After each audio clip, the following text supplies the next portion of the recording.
All right. Happy Sunday, everybody, and welcome to a new edition of the No Holds Barred Wrestling Podcast. I'm Bobby Melendez, joined always by my tag team partner, Josh Kimmel.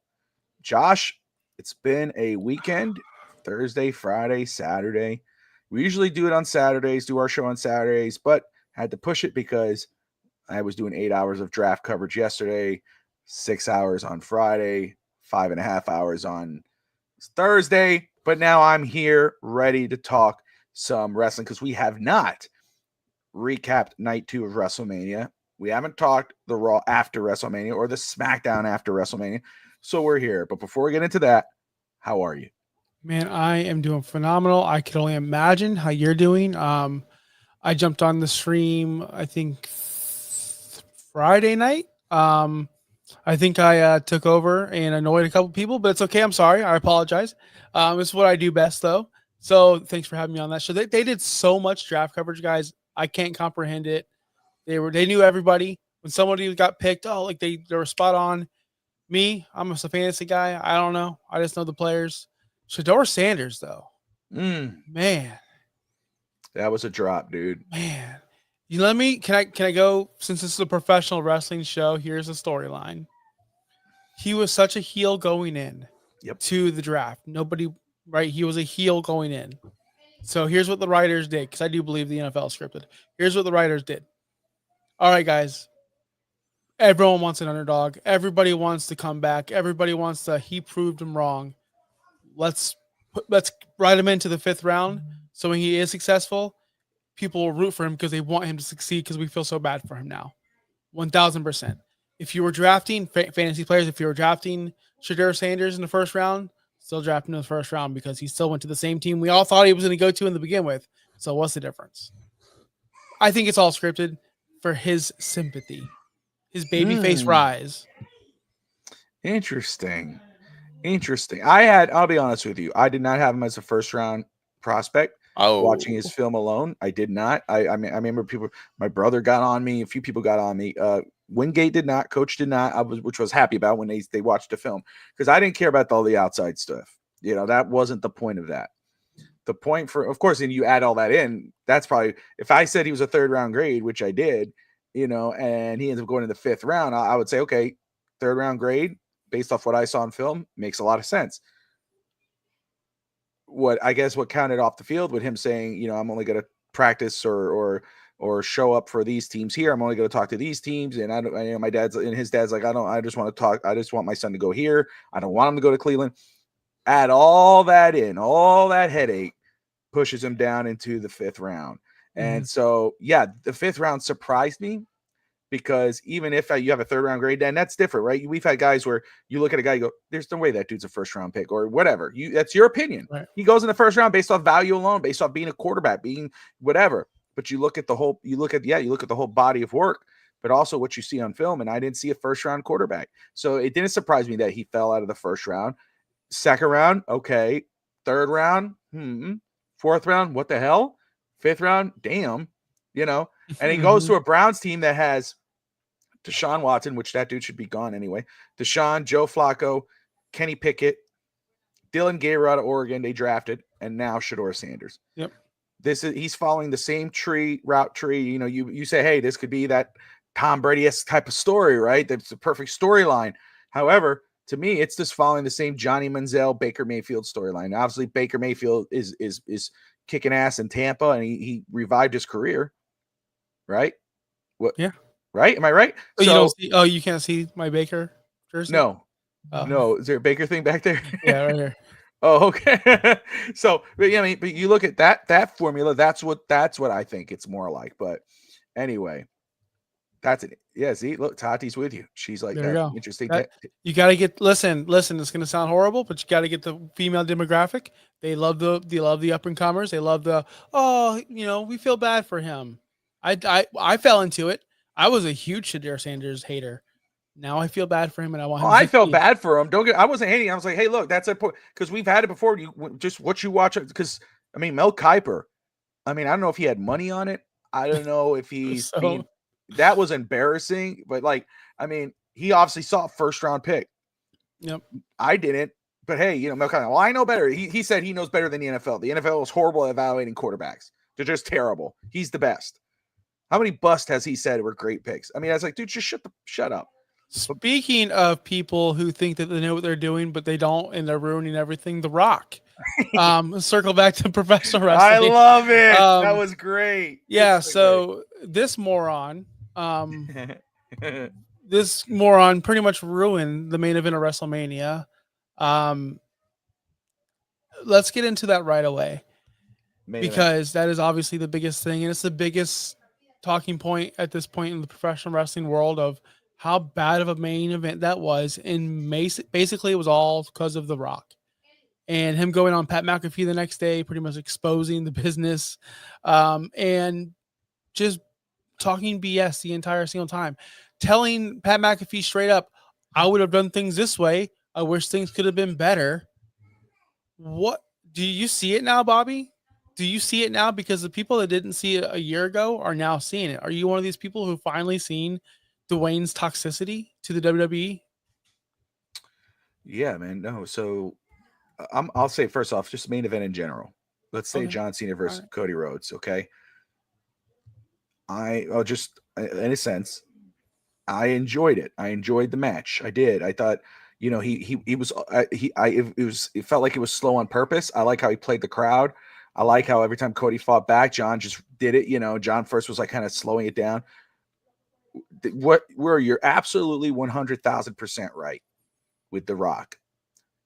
He could say, I never said I was going to be involved in WrestleMania. I never said that.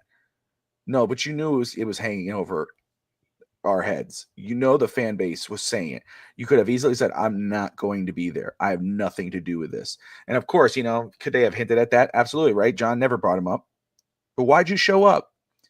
John Cena did not need to turn heel with you being involved. You know, that's why, like, the Travis Scott thing. Travis Scott coming out. That's when The Rock should have came out. That was The Rock's moment to show up. And maybe not come in and beat on Cody, but distract him. John takes advantage and does it. Hits him with the belt, kind of like what Travis Scott did. Travis Scott, I think, we play armchair writer instead of armchair GM. If Travis Scott was going to be involved, I would have had him come out with John Cena. Just have him walk out with John Cena. Mm-hmm. You know, start it from the beginning. Have him stand in the corner. Have him distracting Cody. Have him sitting there. Then not make a big thing like it's some epic return. You know, we all saw it. There it is. And no, it's Travis Scott. It's like, the hell is this? That took away from the moment. That took away from the match. Because if you would have just took Travis Scott out of the equation or had him just come out with John Cena, I don't think we're as bothered about the match itself. Mm-hmm. I honestly, I a lot of people are like, oh man, you know, they buried Cody. They did this. They only hit him with the belt. Well, they forget he also took like 5 attitude adjustments. Yep. You know, he took a super AA off the top turnbuckle. I mean, we're spoiled. I think a lot of fans were spoiled by last year's main event, WrestleMania, where you had everybody and their mother showing up. Mm-hmm. You know, oh my God, he only took Travis Scott a belt to the head to defeat Cody. No, it didn't. It took Travis Scott, but it also took 5 attitude adjustments. You know what I mean? One off the top. He was in the SCFU for a while too. He took 3 of those, and he kept pulling them back and doing it again. And then the belt, to me, that was the ultimate heel. You to the audience. It was a heel move. That used to win matches. The belt to the head used to, before it became a match where you just kick out of. If you take out the surprise appearance of Travis Scott, and you take out the hanging thread of The Rock, I don't mind that main event. Obviously, Roman, Seth, and CM Punk blew the roof off the night before. That was not going to be this match. But if you would have just left it alone, if you take all that extra shit out, like you're saying, with The Rock, I'm okay with it. I did not hate it. I was like, oh, there it is. He was the heel. He won as a heel. I loved it. He got the 17. I love it. Never seen 17. I'm cool with it. But at the same time, you're right, because then you're like, man, but what the hell? What's up with The Rock? And then The Rock, you know, if you're not going to do anything, don't show up. Don't say a thing. And what does he do 2 nights later? Because John Cena and Paul Heyman came up on Monday So Tuesday was The Rock for whatever freaking reason. And he's like, oh, I didn't want to interfere with their story. They didn't need me. Yeah, I would have done some things differently. Dude, I love you. Like, you are one of the greatest, and you're a great mind. And every time you pop on the screen, the fans are going to pop. But you're coming off as the biggest jackass in the world. I mean, to come out and say, first of all, they didn't need me. Well, why the hell did you show up? You didn't need to show up. You didn't need to be involved. The selling the soul storyline was obviously for Cody, but then it looks like, oh, wait, did John sell his soul? Obviously, John did not sell his soul. Maybe John Cena just told The Rock, hey, man, I'm going to tell you, if he doesn't, I'm going to beat his ass because that's where I'm going. I guess you could have thought it like that, but we don't know. But John didn't sell his soul. John just turned heel against the fans. He finally did it. And again, if that storyline was left alone, if The Rock wasn't involved, Cena versus the fans, that makes total sense. You know what I mean? It feels a lot better. But guess what? The reason why it kind of lacks, the reason why you're still kind of going, is because why the hell was The Rock involved? And The Rock bullshitting on the cuss, which he was. You know, he goes, oh, I talked to Cody and John, and I said, I didn't want to interfere with it. They didn't need me. No, you didn't talk to them like, hey guys, what do you guys think?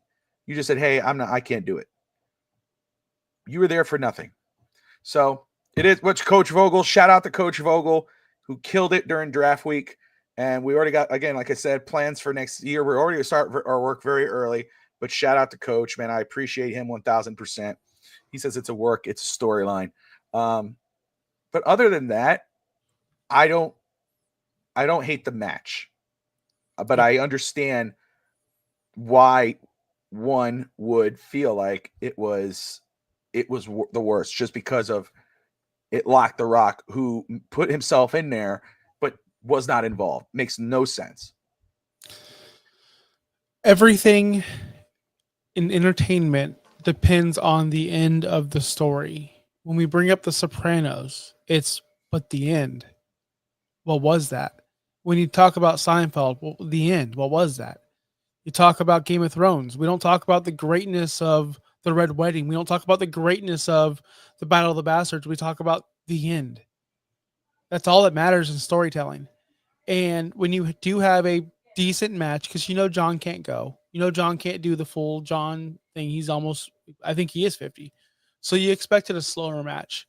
But when they're doing the finishes and they're kicking out and the false finishes, and you're getting into it, and then you hear the Mafia music, and then you hear that awful, awful song, and he stands out there, and he's touching his hardcore belt, and I'm like, okay, where's Dwayne?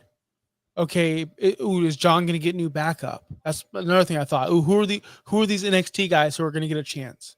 Are we going to get call-ups, or like the Shield were brought in, or somebody like that? Oh, was that going to happen?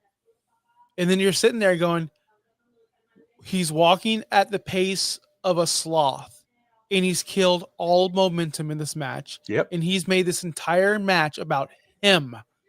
So The Rock going on Pat McAfee saying he didn't want to steal the spotlight. Well, whoever booked Travis Scott, don't worry, Rock, you didn't have to, because he did. He did it for you. And I'm sorry. The Rock doing exactly what Travis Scott did would not have felt like that. We know that's The Rock. We know you're soaking it in.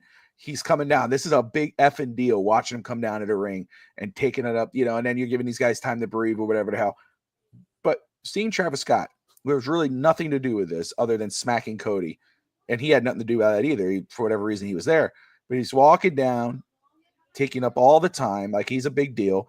I don't take him seriously. I joke about the guys in AEW. I joke about those guys, no offense to Travis Scott, but he's a freaking twig. Mm-hmm. I really think that Cody Rhodes is looking at him going, oh my gosh, oh no, we're going to be, oh God. What the hell are we talking about here? What John was the Cena point celebrating like he's like the damn French are coming? Like this, you nailed it. He's not intimidating. He's not scary looking. He doesn't have a history of beating people up, in the WWE world or anywhere. He's not Mike Tyson. He's not, Klitschko or whatever that boxer was. I can't think of boxers' names right now. What I mean is he's just Travis Scott. Why are we afraid? To me, Travis Scott is no different than Sabrina Carpenter. Should I be scared if Sabrina Carpenter comes out with a WWE title and walks slowly down? No, because they're both 120 to 140 pounds. Why is Cody soaking wet, afraid? Like, why is John Cena happy? John should be like, that's all Dwayne did for us? Doesn't Dwayne want me to win? He sent me this guy?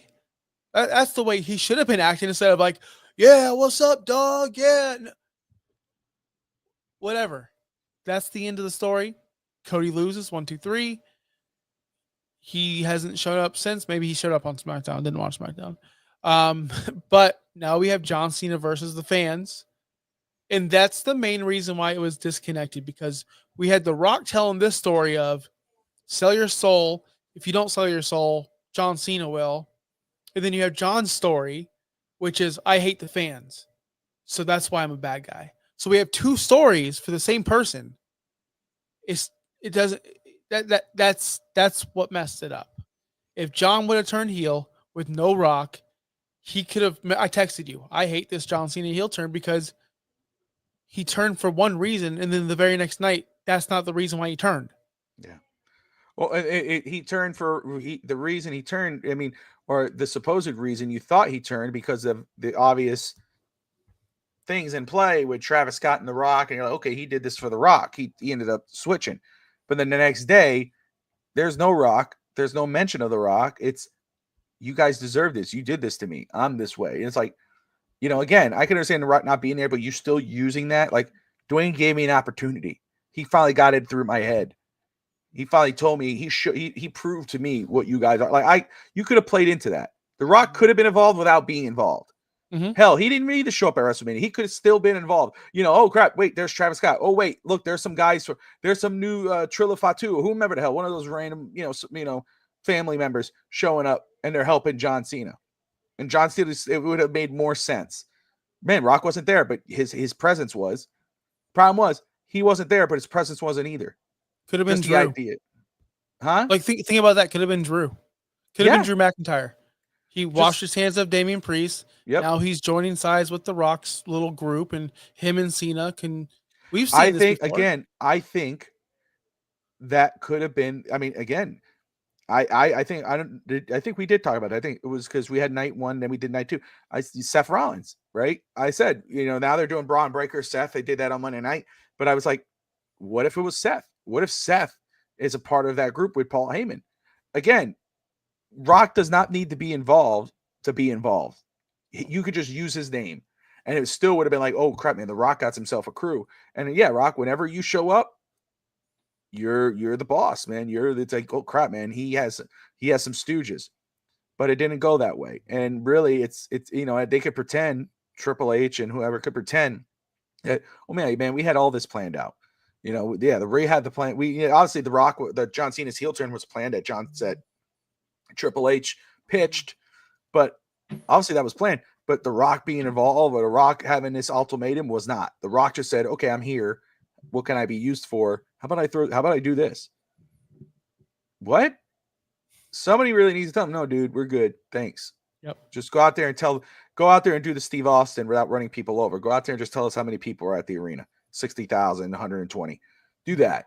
We don't need you to do the extra stuff. Unless you plan on being actually involved, shut the and sit down. That's it. That's it. There we go. Listen to that. So never I thought would hear that from you about Dwayne. I'm tired, man. I've got no time to listen to talk about Dwayne Johnson. But Well, I was gonna say, so now we have John Cena set up for his next match versus Randy Orton. The Monday night after Raw, John had to cut a promo. The best thing about this whole thing is John's telling the truth, which is the new motto for heels in WWE. They tell the truth, which he is. And then we get an RKO out of nowhere from Randy Orton, and they had a decent promo battle. Were you able to watch that on SmackDown? I did watch that. Yes, I saw a little bit of the back and forth because I saw people how they were reacting. I did see when Randy said you need kids, which is kind of like a low blow because we know his situation with not wanting kids. But then John came out and said, "Man, I'm too busy raising your kids for 25 years." Telling the audience, let me just say, I love the direction they're going with this. This is a nostalgic thing. We know, there's an argument of who was John Cena's greatest rivals, right? you CM Punk, Edge, Randy Orton, whatever. Randy Orton is absolutely. They started together, and to have this final, I think they're going to call it the last one. The last ever match between these two. I'm excited for it. I love. I think it was hilarious. I laughed. I did see it when he RKO'd, when it was just that surprise RKO. John turns around, smiling, and he gets the RKO. I was like, that's awesome. And then the promo. This is why these two are two of the greatest. We're watching. When John Cena's gone and Randy Orton's gone, there are going to be people going, man, those guys were great. Like, yeah, you should have been there. Because there are a lot of guys who don't appreciate them right now. We're going to appreciate them a lot more later. Oh, yeah. And watching them work the mic. I mean, John Cena, right? Randy Orton's been there, he's been around. Obviously, he had a long-term injury, but he's still Randy Orton. John Cena is out, and he's been part-time, very part-time. Mm-hmm. He's going to be out. He's retiring. He has really nothing left to give, or he should. But I mean, you see what these two are. You see why they're at the top of their game. Even John Cena a step backwards than what he was. He's still like him and Randy going at it. It's like it felt real, but it also you can feel the history and the chemistry. I think so. I'm very excited for this matchup, and I'm very excited for the future title runs for John because he only has 29 dates. But if they did this with Randy, then damn well they're going to get to CM Punk.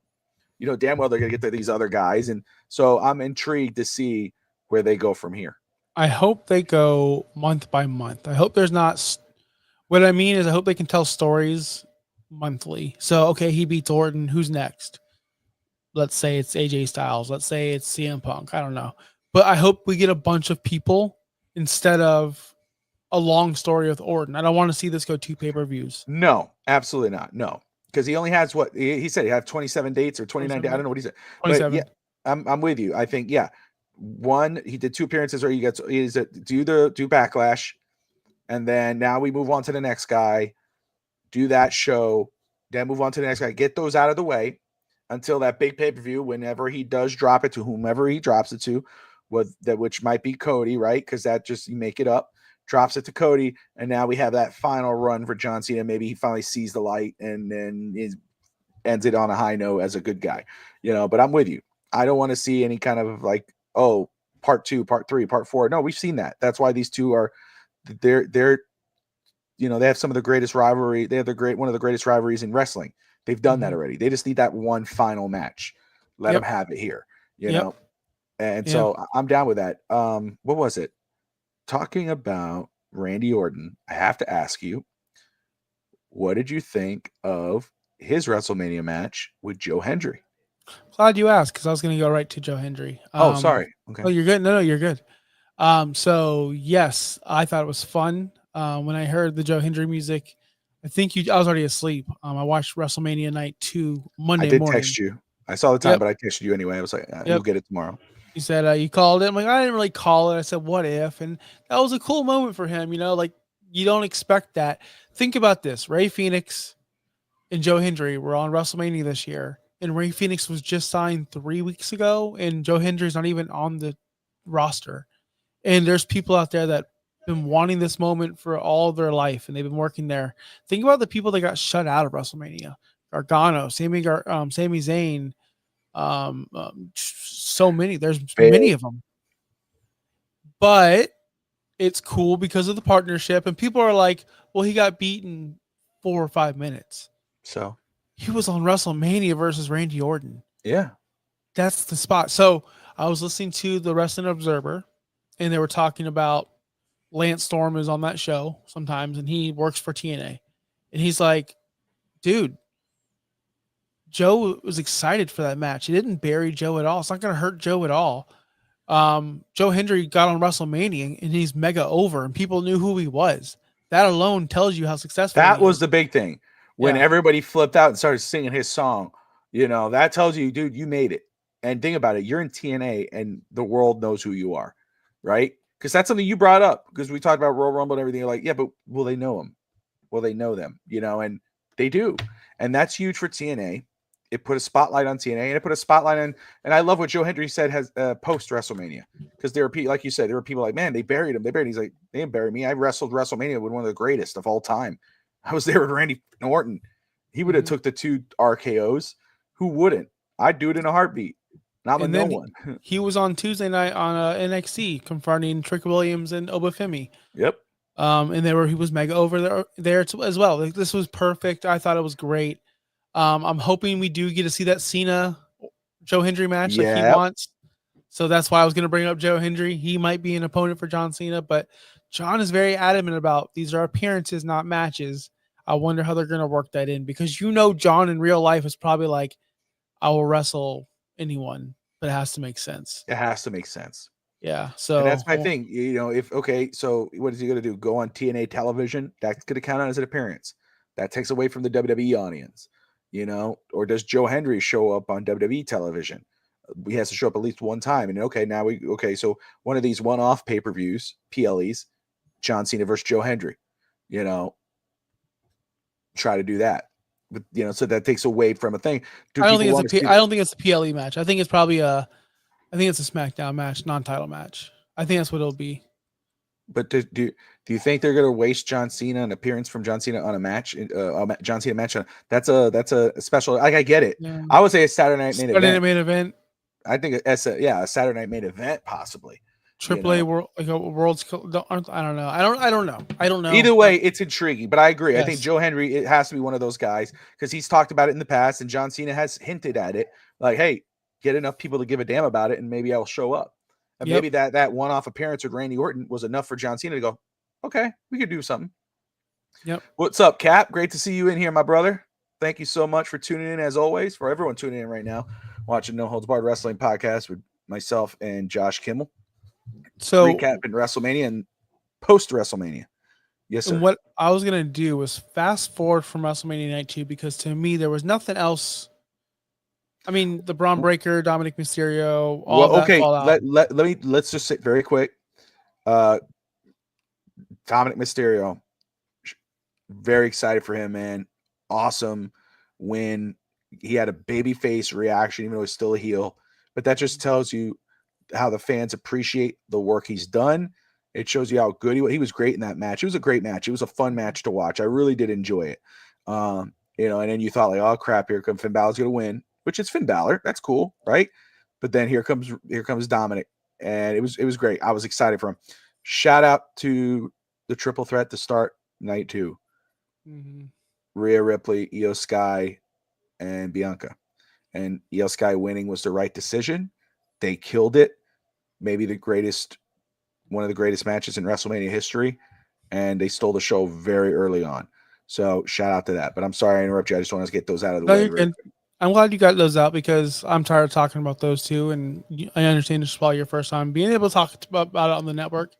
I'm just the what's next for Io Sky. I just don't see anything that can make me. Well, that was your thing beforehand, because I had said Io Sky needs to win it, but you're like, okay, but what's next? What happens next?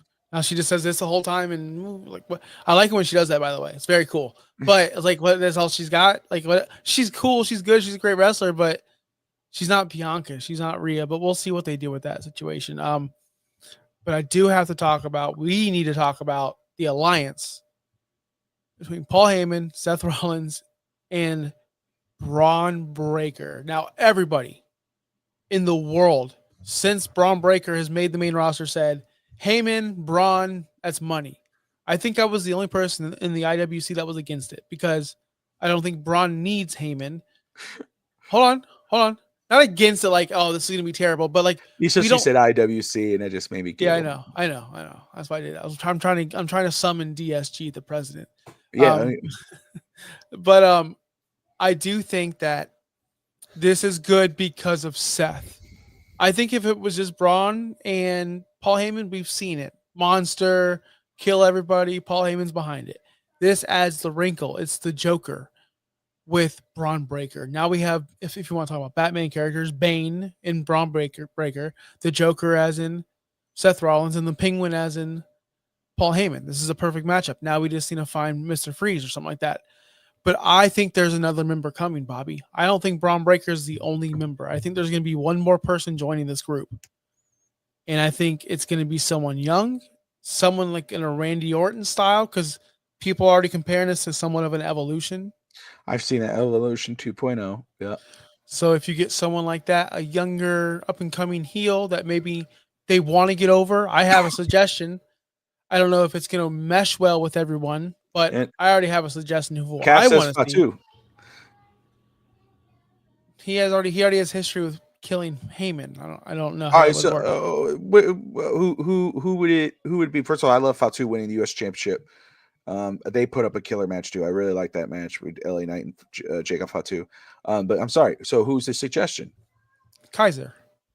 They've been trying to get Kaiser over Hmm. they've been trying to get him over, putting him in singles matches with Penta, Pete Dunne, selling how devastating and powerful and sadistic he is. I think if you put him with a personality like Seth Rollins, put him with the personality of the Braun Breaker, he could be the pretty boy, like Randy Orton style Yeah. of heel. And I think if they want to get him big, which I think they do, that's why they took him away from Gunther to get him his own star power. This would be ideal for him. I hope it's someone like that. People are saying Austin Theory, been there, done that. I don't think it's going to work. But who would you like to see if you had to throw in a fourth member in this little group? I love the idea that you bring up someone young. I don't have anybody on top of my head. The one person that I kept thinking about, if you were to add somebody to it, Kieran Cross needs to be pushed. I love Kieran Cross. Love everything about him. What a Love his promo. dude. He's awesome, man. And him and his wife are great. He's first of all, he's a great impersonator too. But Kieran Cross would be great to bring in into that group. That's a great name, Cap. But I'll tell you, you know what I would love to see, because we did get it. She's halfway there. She just needs to do it. Becky Lynch. Sorry, I know that you probably didn't want to hear that, but I'd love to see a heel Becky with Paul Heyman, a heel Becky with a heel Seth. I mean, I think that would freaking, how do you say that? And what's the term? It is a term for it. I just think it would make money. I think it would be cooking with bacon grease, because I don't know how there was a saying for it, but I'm just giving you my own sayings. I mean, a heel Becky with a heel Seth with a heel with Paul Heyman, and Becky we know could talk on a mic. We know she's how she is, but imagine a Paul Heyman hyping her up, and you know, and I know a lot of people see it's going to bring me into Bailey, but that's a whole other thing. But anyway, yeah, if I think Cross is a great name, but the one person, just being honest, that I keep thinking of, and I was like, when I was like, that could happen at WrestleMania, didn't happen. I remember I told my kids when they said, "Oh, the next night, Liv Morgan and Raquel are going to fight for the titles again," and I was You like, knew. I said, this is it. I said they're going to win again, and I said, and Becky's going to turn, and the match was going on. They all. I heard my daughter screaming because she hates Liv Morgan because of Rhea Ripley. And I went in the room and I was like, this is it. Watch. And I could see the Becky's like, it's okay. It's all right. I said, she'll beat her. She'll clothesline her. Watch. And shit. And all of a sudden there it goes. And she's like, how do you always know? I'm like, hasn't been my first rodeo. I know how this works, and it is, so it makes a lot of sense. Now she goes for the IC title, or gives Valkyra a decent opponent for the IC title, a legitimate opponent. But at the same time, again, it opens up a heel Becky, which, remember, last time she went heel, the fans didn't want it. They kept cheering her. Well, how can you do that? How can you make her a legitimate heel and make it mean more? Pair her up with Paul Heyman. Put a female in that group. Becky's the natural female. After WrestleMania, in that heel turn alone, I was fearful that Vince was back there. What an awful heel turn. What a waste of my time. It was It was horrible. I called it. I understood it, and again, I'm down with here. This was my issue with it. The acting was horrible. Becky. It wasn't real. It didn't feel real. Becky's not even hitting her. It's not. I don't know what she's doing. Lyra is just sitting there like a sad girl. Like, that makes no sense to me. You're a fighter. What are you doing? This is wrestling. You can't trust anybody. I'll never understand that. The whole, oh my God, I thought we were friends. Dude, shut the fuck. You have a title. I don't care how friendly we are. I'm gonna beat your ass for that belt. I'll like you after. But here's my thing with Becky's turn. Why turn? If you were gonna beat her ass anyway, why'd you team with her? I understand. Like, if you want to do the turn, which we all knew was coming, make it long term. Make us care about the turn. Just because you come back and turn doesn't mean we care. That's why it fell flat. Nobody cares about Valkyrie. Nope. Sorry. She's great. She's great in the ring. She's great. Nobody cares about her. Nobody cares about her. She gets zero reaction. So when Becky comes out and turns heel on her after one night, nobody cares because nobody knew about the relationship. Nobody cared about the relationship because they didn't have a relationship. They didn't have a relationship. No. The only way they make sense now, what the best thing they could do now, Becky goes over on Valkyria, wins the IC title. Bailey comes back from her fake injury, and it's Becky versus Bailey for the IC title. You run with that, and you're gonna give a damn because it's those two girls. They're gonna make you care because you got two main event superstars going for this mid-card title. That's the only thing. But again, how can you care about Becky's heel turn? What makes that better? Because it left you a sour taste in your mouth because it felt very McMahon-esque. It was a cheap pop. And then it's kind of like, but Nobody cared though. Nobody cared. It would have been better if she did it against Bailey. Oh, I'm tagging with Bailey. Oh, we grew up together. Oh, we grew out through the system, best buddies. And then she attacks Bailey. And then it sets up a Bailey feud, but also you care more because, hey, damn, you just attacked your best friend. Someone you rode with. It's the same thing as when, of course, it was an opposite effect when she turned on Charlotte after their match. We knew their relationship. They always posted videos together. Lovey-dovey, best friends forever, BFF, and what happens? Becky turns on Charlotte. The crowd goes crazy. But again, then, of course, they didn't really turn on Becky. They rode with her, and she became the man at that point. That's what should have went down. So, and now, of course, you have everybody doing the boo-hoo, ha-ha over Bailey because she got pulled from WrestleMania, even though she was pulled ahead of time. Obviously, she had the interview after, or she had an interview before that was released after about, that she's the ultimate soldier, but sometimes that goes against her. What are your thoughts on that? Because I know you have to have something on the Bailey situation. About her just being pulled because a bigger name? Okay. Becky returning is bigger for the WWE than Bailey competing, right? Mm-hmm. So at the end of the day, let's say this network right here was high grossing. You're like the Pat McAfee show. You're making a lot of money, right? Let's just say you're the boss, Bobby, and you're making all this money. But you granted my show the primetime spot, and we're tanking. I'm tanking. Are you going to let me tank your network? Are you going to go?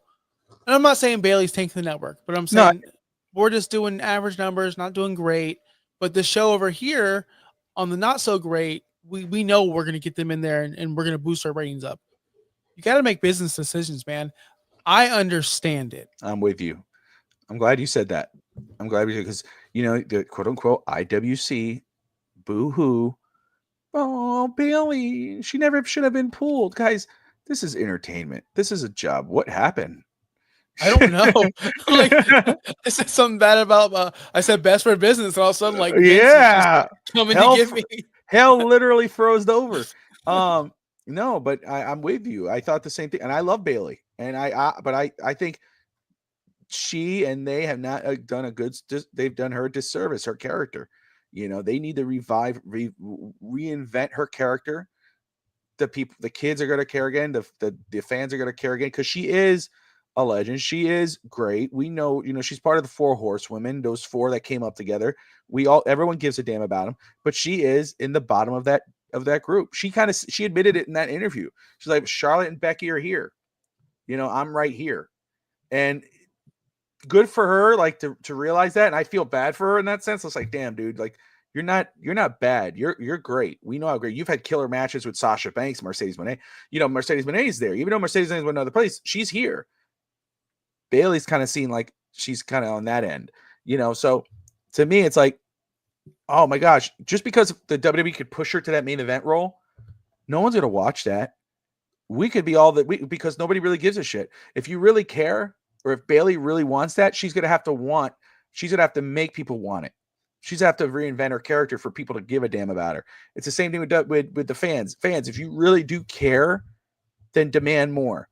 because just because you think she deserves to be in that show. If she deserved it, she'd be there. Yep. Here's the problem. Becky Lynch at home with her kid for months on end, making little appearances here and there and advertisements for different things, was enough to get her into WrestleMania. Because that's who Becky Lynch is. She does not even need to be there for fans to want her. Because guess what? The same fans that were bitching about Bayley being pulled were the same ones that were like, man, I hope Becky shows up. Wherever she shows up in, whether it's the Rhea match or whatever, man, I hope she shows up. She does, but it's like, oh, but Bayley got pulled. Well, you don't care about Bayley. Let's just be real. You don't. And if Bayley really wants it, she's right. She said it. If she really wants it, she needs to kick the door down and say, hey, man, what's going on? Let's do something here. Let's make a name for myself. Have yourself a moment, a pipe bomb moment or whatever. What saved Becky Lynch's career? A broken nose from Nia Jax, inadvertent, a broken nose, and standing on the ramp with a bloody nose up on the steps, staring her down. And that's like, that's a badass. Same thing with Stone Cold said. What pushed Stone Cold Steve Austin? You could thump your Bibles, you could say your prayers, but Austin 3:16 just said, kicked your ass. Bam, hero. I'm trying to think. There's other moments. John Cena had an ultimate moment when he first started. Ruthless aggression, smacks Kurt Angle, but after that, he was a lame duck. Oh, he had a good pop at the beginning, but nobody gave a damn about John Cena.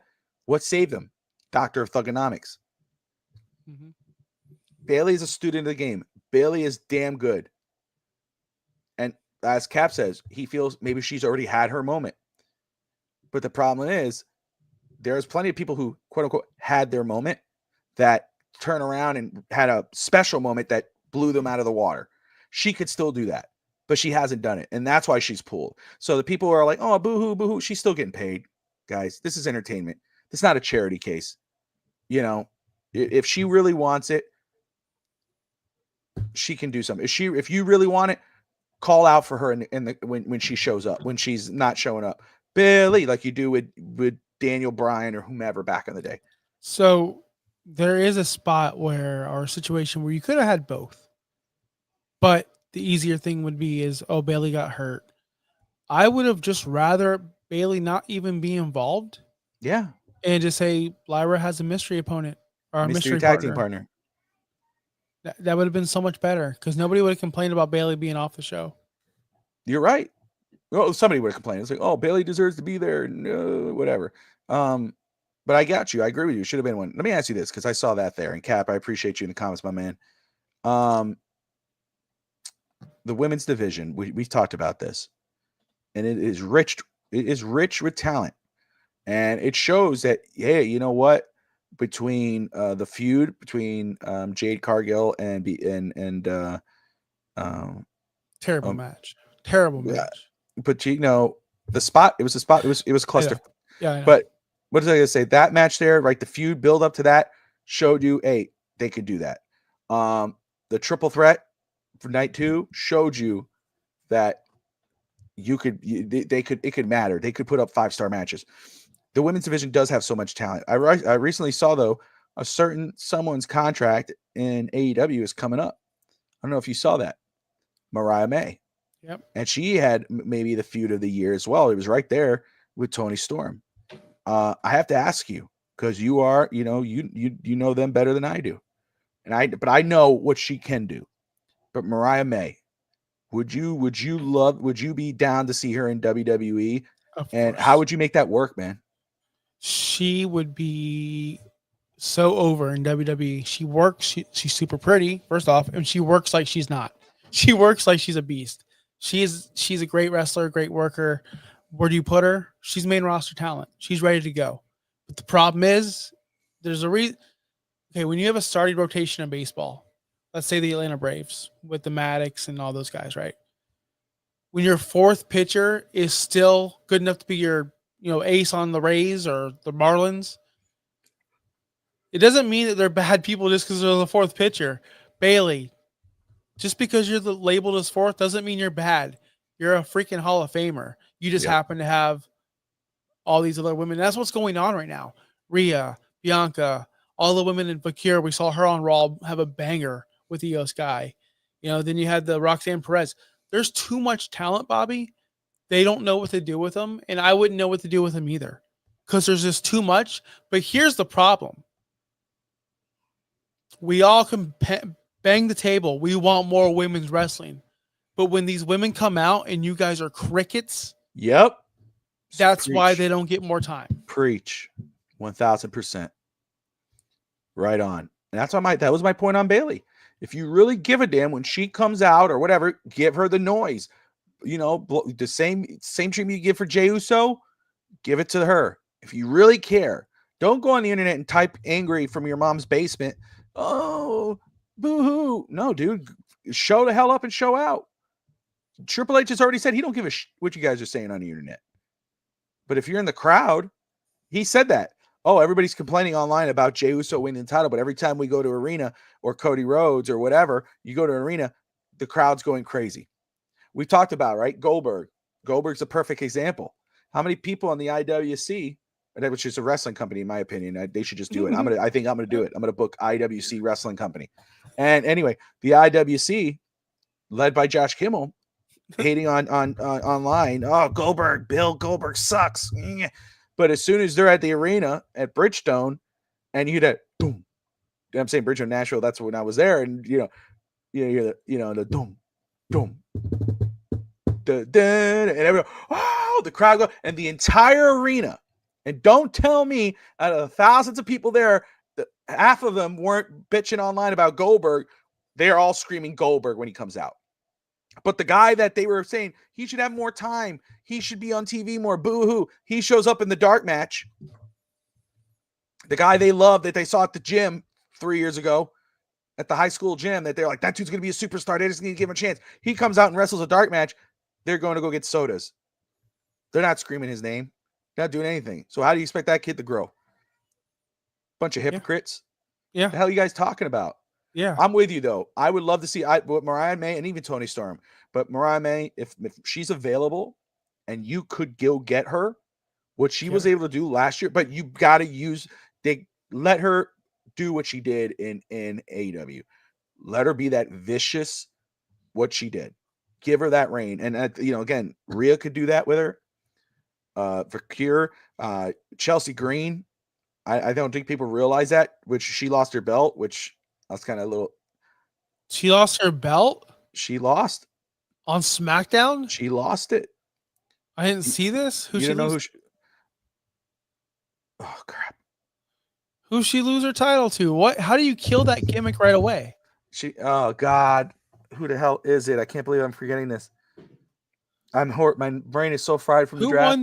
Who won the women's Alistair US Black's title? wife. That's horrible. I'm saying that because she's Zelina Vega. Thank you. Yes. Let's go. I love that. I love Vega. There we go. All right, I'm down with that. Vega won. Which again, I'm happy for Vega. She's one of those who but again, Chelsea Green lost the belt, but Chelsea Green, I don't think people realize how damn good she is. I think she's one of those underrated super, but she could do it. Let her go. The many faces of Chelsea Green, the Foley gear, all that whatnot. Imagine that feud. My gosh, you bring in a Mariah May and I'm down. When I told my son Mariah May might come to WWE because of the rumors, he was like, because he hates her because of Toni Storm. He's like whole against. But yeah, Zelina Vega, man, Boricua, love it. I'm happy for that. I'm gonna go back and maybe watch the highlights. Maybe. I got a 3.5 hour movie to watch. I'm gonna watch after. I've never seen Lord of the Rings ever in my life. So I watched Fellowship of the Rings last weekend. Yesterday I watched Twin Towers. Today I want to watch Return of the King. So as soon as I wrap this up, that's what I'm doing. Let me tell you, those movies are some of the greatest movies you can ever watch. The music, the story. You watch the Two Towers, you're gonna flip with the Return of the King. Yeah, we'll chat because the Return of the King has the most epic scene in cinema history. Can't wait. We'll see if you know what I'm talking about. Do I need to watch the director's cut? Because that's 4.5 hours. I'll do it. I ain't doing nothing else. My wife's doing the laundry tonight. I usually do it Sunday nights. Director's cut. I think I've seen the director's cut. It's longer, but it adds some extra scenes that you might, if you really do love the movies, if you're loving them so far, do it. Not love. I like them. But if you want to just watch the regular version. That way you just watch. But the most epic scene in cinematic history is in that movie. I'm still trying to figure out how Gandalf came back as Gandalf the White. I'm still trying to figure it out. No, yeah, he did come back in this one, right? Because he came back in the second one. Yeah, as Gandalf the White. Yeah, because we can't talk. It's not spoiling anything. Well, and sorry guys, movie, brother. Yeah, well, I don't know. Obviously, not for you. You just watched it. The remember Saruman, who was the White. He was the head wizard. Yeah, he's on Sauron's team now. Yeah. So that role kind of went away. So when Gandalf the Grey basically fights and sacrifices himself. Yeah, he comes back as Gandalf the White. He was supposed to die, or it become. But since there was no more White, yeah, there's so much lore to it. Like if you go reading the books and everything, there's more to it than just that. They're like angels that came down that are on Earth, and so it's kind of an intriguing way that J.R. Tolkien did it. But yeah, so now he took up Saruman's role as the White Wizard in Middle Earth. So he has a little. That's why when the King Theoden, who's like my favorite king, the King of Rohan, I love that I love the music. I love the kingdom. When he's that old man, he hits him in the stick with the head and brings him back out of the exorcist. He basically exercises him. King Rohan's an idiot, though. He has him. He's getting them all killed. He's an idiot. Theoden. You like this guy? Oh, I love King Theoden. Man. He's an idiot, though. Badass motherfucker, dude.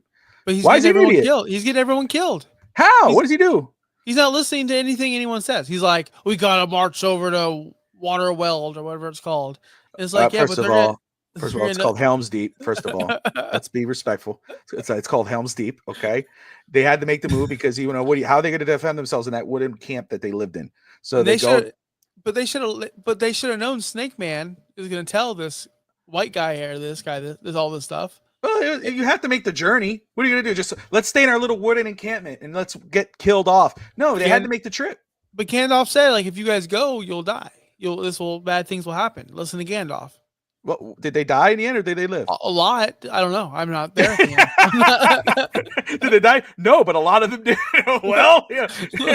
I mean, all the side characters died. That one elf that showed up at the end of the war, Well, I feel bad. Like they make their decision to come help, and all of a sudden, like they're all screwed just because one idiot king is too stubborn.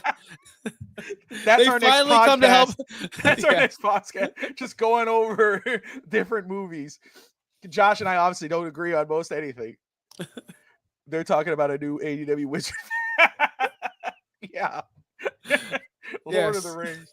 But no, you'll love part 3. I love the movies, but you'll see why I think he's the badass king. He's my favorite king. Okay. You missed a lot, man. The show's about over, I think, almost. I'm about to go watch Lord of the Rings Return of the King. We're talking about Lord of the Rings, DSG. I didn't know a king ever left, so I can't wait to see who returns.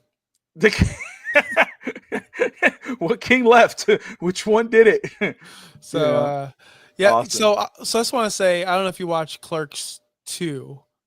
It's a long time ago, right? I'm a big Clerks guy. I'm a big Kevin Smith guy, and they did the whole Lord of the Rings versus Star Wars, the only trilogy, the only return is of the Jedi, yada yada yada. And I'll tell you what, I watched Lord of the Rings 1, 2, and 3 way back in the day, Bobby. I'm old. I watched it way back in the day. I fell asleep every single time I try to watch them. Now, as a mature adult, I can actually finally understand what's happening. So, or kind of semi-happening.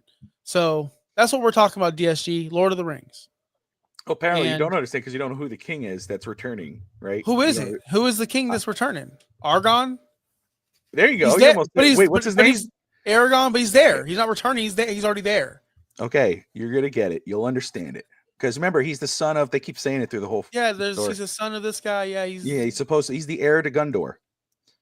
He's the heir to Gondor. Gondor's where they're going. Yeah. So it's the return of the king. Okay. But yeah, you'll see. Hater. Can't believe you hate Theoden. Such a badass king. He's the worst. He's awesome, dude. Like if I needed a king, like if I had to pick a king, I'm picking that guy. Oh, that's so wrong. If I had to pick a king, if I'm picking kings. Easily, no doubt about it. Prince Charles, some shit like that, right? King Charles. The guy from Robin Hood, the cartoon where he's a fox And the king okay. with the jewelry. That king freaking ruled when I was a kid. I'll tell you that. Like when I saw theater, that whole scene when the rain starts hitting and he goes, and so it begins. When they start running, and I was like, oh, dude, the dude's legit. And he gets stabbed and he rides out to fight them all and meets them in the crowds and he's battling everybody. Then you'll see in part 3 what I'm talking about. There's one. It's an epic. Watch. Just watch it. All right. We're gonna wrap it up. Wrap it up. They all die. Well, they fucking live in there's not much you can do. Eat shit, die. That's all you can do in that world, You're dealing with orcs. But anyway, this is a wrestling podcast, by the way, everybody. We apologize, but hopefully we started the show with Shadir Sanders, and we're ending it with Aragon, father, son of this guy. I don't know. That's a twist. Spoiler. Baby daddies. But anywho.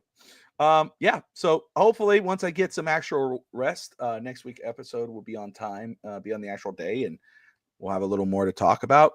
I will say though, I like the follow-up to WrestleMania or post WrestleMania. I like what they've been doing. We had some, Stephanie Fekir made an appearance on Raw. Becky Lynch has returned. John Cena and Randy Orton, it's kind of running it back a little bit. We're, probably CM Punk and Roman are going to tag up against Braun Breaker and Seth Rollins. A lot of intrigue. I like how they kind of just kept rolling it out. We'll see how it plays out. Hopefully we can leave Rock in the rearview mirror for a while. Just let him ride off in the sunset. Don't even mention him. He wants to show up, Hunter. You go talk to Mario Emanuel, talk to whomever and tell him, hey dude, let's tell him to back the hell up. Like if you're going to show up, go speak to the crowd and let it go. And I think the biggest, I don't know if you watch NBA or not. I don't know if you ever heard of a flop. That was the biggest flop in WrestleMania history and sports history when I saw Austin hit that side rail and that woman stood there for 20 seconds before she fell down. Talk about a flop. That was crazy. But anyhow, I'm good, brother. Any final thoughts? Yeah, man. Check us out next week. We'll be back talking about everything. Check us out Friday at noon, Fantasy Plus Now. God, Justin's going to kill me. I can never pronounce it correctly. Fantasy Now Plus. I'm pooped too. The NFL draft has crushed me. Guys, have a great rest of the night. Sucks we have to go back to work tomorrow, but be well. Love you guys. Bobby, appreciate you as always. Brother. All right, guys. Later. Peace.